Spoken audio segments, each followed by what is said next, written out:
servisni propustit qilib yubordi. Hech qanaqa ekranga parol yoki Google account so'ramadi.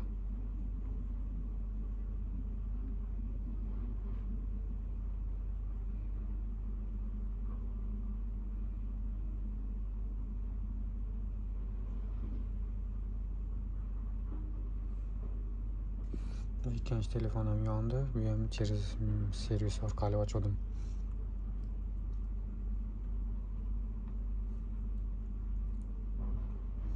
O'zimda ham programmatorlar ko'p.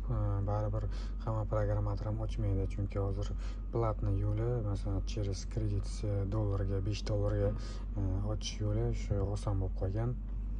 Boshqa yo'llarni izlagandan ko'ra yoki boshqalarga to'lagandan ko'ra shu programmani balanslarini to'ldirib olsanglar, klient kelgan vaqti 2-3 minutda tap birdan yechib berib yuborasizlar.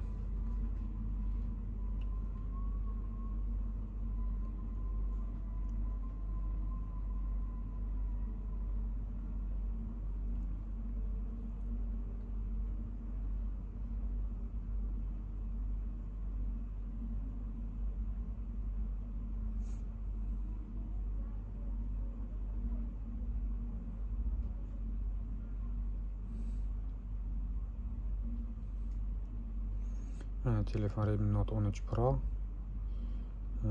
Android versiyasi 15, ko'pchiliklarning oxirgi versiyada. Telefonimiz tayyor. Video kimga yoqqan bo'lsa like bosib qo'yinglar, kanalimga obuna bo'lishni unutmanglar. Ma'lumot kerak bo'lsa kommentariy yoki telefon nomer qoldiraman, WhatsApp, Telegram yozsanglar bo'ladi.